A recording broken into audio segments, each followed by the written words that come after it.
Social media आणि digital platform राष्ट्रीय अध्यक्षा सुप्रिया श्रीनेत यांनी आज कोल्हापूरमध्ये पत्रकारांशी संवाद साधलाय। यावेळी त्यांनी महायुतीच्या डबल इंजिन सरकारच्या कामावर ताशेरे ओढलेत। पाहुयात काय म्हणाल्या सुप्रिया श्रीनेत। आप सबको पत्रकार बंधुओं को मेरा नमस्कार।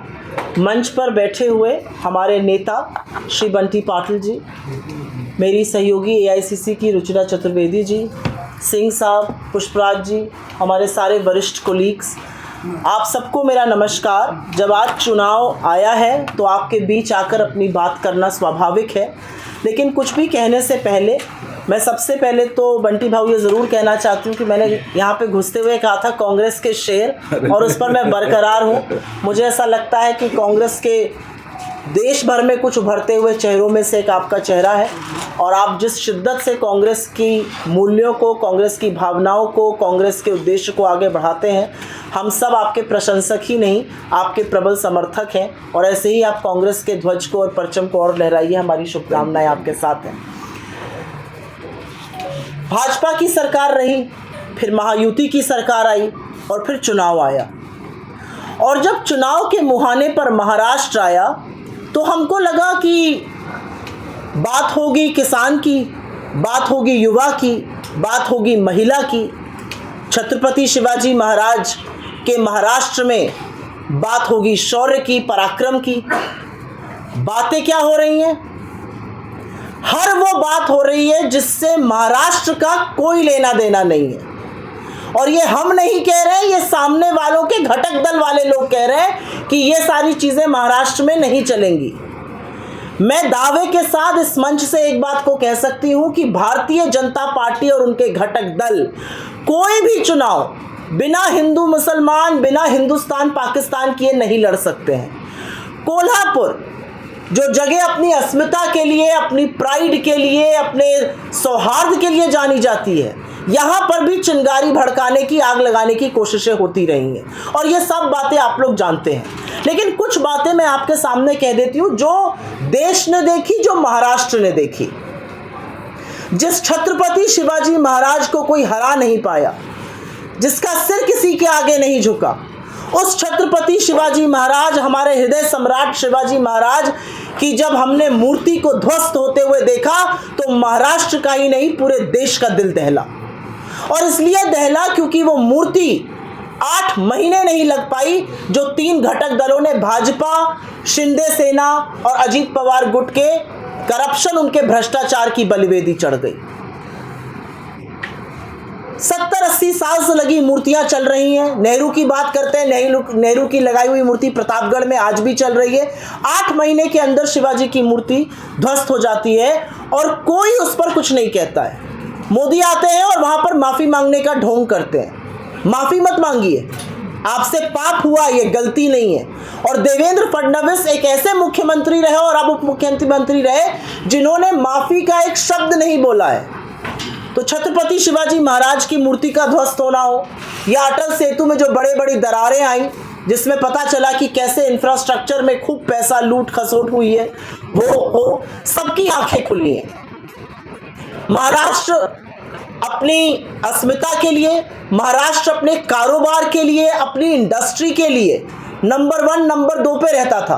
आज वो महाराष्ट्र खिसकते खिसकते नंबर 6 पर पहुंच गया है।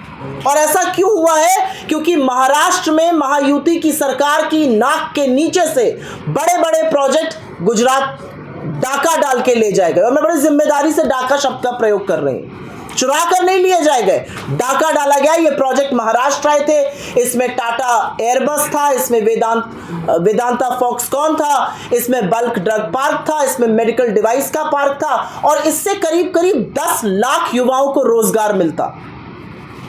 इस बात का कौन जवाबदेह है? जब चुनाव आया तो महाराष्ट्र का युवा पूछ रहा है कि जो नौकरियां हमारे लिए बननी थी, हमें कोई आपत्ति, कोई बैर नहीं है गुजरात से, लेकिन जो कारोबार, जो धंधा, जो इंडस्ट्री महाराष्ट्र के लिए आई थी, वो आपके रहते हुए गुजरात क्यों चली गई?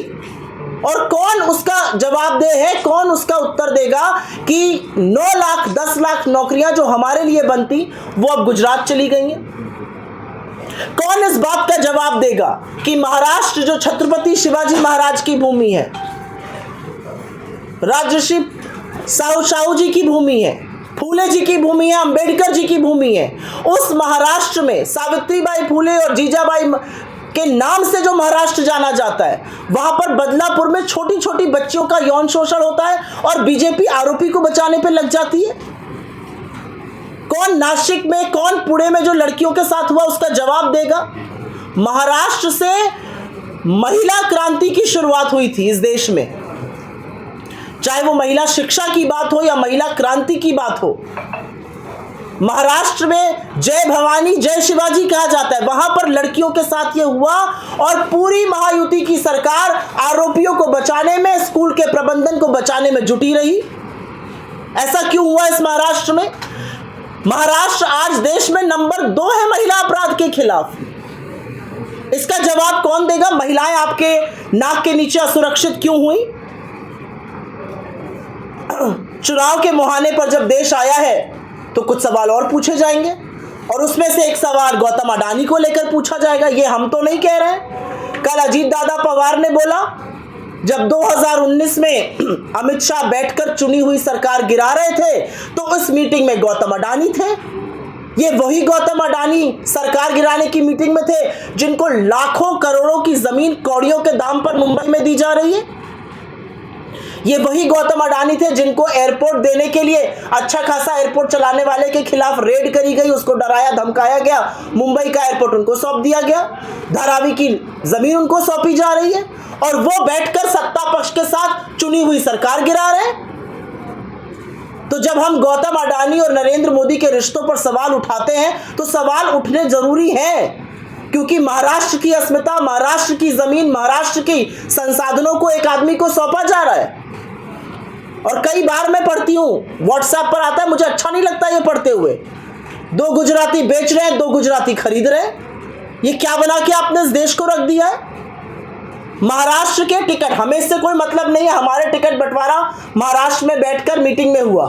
महाराष्ट्र का टिकट शिंदे साहब और अजीत पवार किसको देंगे, इसका फैसला दिल्ली में बैठकर अमित शाह क्यों कर रहे हैं? और फिर जब पता चला कि महाराष्ट्र की जनता इससे चिढ़ रही है, महाराष्ट्र की जनता को पसंद नहीं आया, उनकी अस्मिता के साथ ये खिलवाड़ था, दिल्ली दरबार के सामने महाराष्ट्र आज तक नहीं झुका है, तो अमित शाह की फोटो जो थी वो चुपचाप पोस्टर से हटा दी गई। महाराष्ट्र को इतना नासमझ मत समझिए, महाराष्ट्र सब समझता है। बिना किसान की बात किए कोई बात पूरी नहीं होगी महाराष्ट्र में। आपको याद है 2013 में देवेंद्र फडणवीस जी ने एक यात्रा करी थी और उस यात्रा में उन्होंने सोयाबीन की एमएसपी की 7,000 रुपए की मांग करी थी। आज 11 साल बाद वो सत्ता में है और सोयाबीन 3600 में बिक रहा है और किसान कह रहा है हम क्या करें इस क्रॉप का। आपने सोयाबीन के किसानों को मारा, आपने प्याज के किसानों की त्रासदी कर दी, उनको समझ में नहीं आ रहा है हम क्या करें। आपने निर्यात पर इतना शुल्क लगा दिया कि बाहर के बाजारों में हमारा प्याज नहीं बिक सकता है। आपने गलत टाइम पर निर्यात पर प्रतिबंध लगा दिया। कल हम लोग नवी मुंबई में थे, 500 से ऊपर लहसुन बिक रहा है। हमारी वित्त मंत्री तो हाथ खोल के खड़े कर देंगी और कह देंगी मैं तो लहसुन प्याज नहीं खाती, लेकिन महाराष्ट्र तो लहसुन प्याज खाता है भाई, हम तो लहसुन की चटनी भी खाते और बड़ी बढ़िया लगती है हमें खाते हुए। तो इसका जवाब कौन देगा? आपने महाराष्ट्र को इस कगार पर लाकर खड़ा कर दिया कि महाराष्ट्र आज की तारीख में वो प्रदेश बन चुका है जहां पर 7 किसान रोज आत्महत्या कर रहे हैं। रोज 7 किसान हमारे अन्नदाता मजबूर होकर आत्महत्या कर रहे हैं। 16 लाख करोड़ आपने अमीरों के माफ किए, लेकिन महाराष्ट्र में कर्जा माफी आपने क्यों नहीं की? महाराष्ट्र की कर्जा माफी पर आप क्यों चुप हो जाते हैं?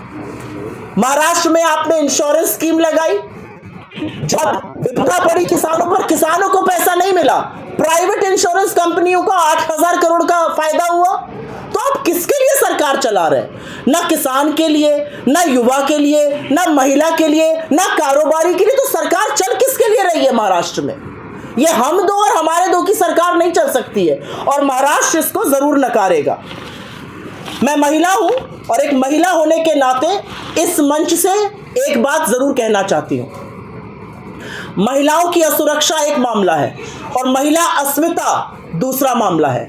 इसी कोल्हापुर में बीजेपी के धनंजय महादीक ने जो मंच से कहा और जो शब्दों का उन्होंने प्रयोग किया, कि अगर लाडकी बहना की कुछ लाभार्थी एमवीए की रैली में जाती है तो उनका वीडियो बनाकर मुझे भेजो, मैं उनका इलाज करूंगा। मैं उनको इस मंच से कहना चाहती हूं कि छत्रपति शिवाजी महाराज की भूमि है, ये जीजाबाई की भूमि है, ये सावित्रीबाई फूले की भूमि है, और ये महिला अस्मिता के साथ खिलवाड़ बिल्कुल बर्दाश्त नहीं करेगा। बनाने हैं वीडियो, हिम्मत है तो बनवाइए हमारे वीडियो और फिर देखते हैं आप क्या कर सकते हैं। महाराष्ट्र की महिलाओं को, यहाँ की बहनों को, यहाँ की माताओं को धमकाने का जो दुस्साहस धनंजय महाडिक ने किया है, उसका जवाब पूरा का पूरा कोल्हापुर और पूरा का पूरा महाराष्ट्र जरूर देगा। लेकिन उन्होंने फिर से जो असलियत है भाजपा की, जो असलियत है भाजपा के घटक दलों की, महिलाओं के खिलाफ जो उनका दोयम दर्जे का एक नजरिया है, एक सोच है, उसको उजागर कर दिया है।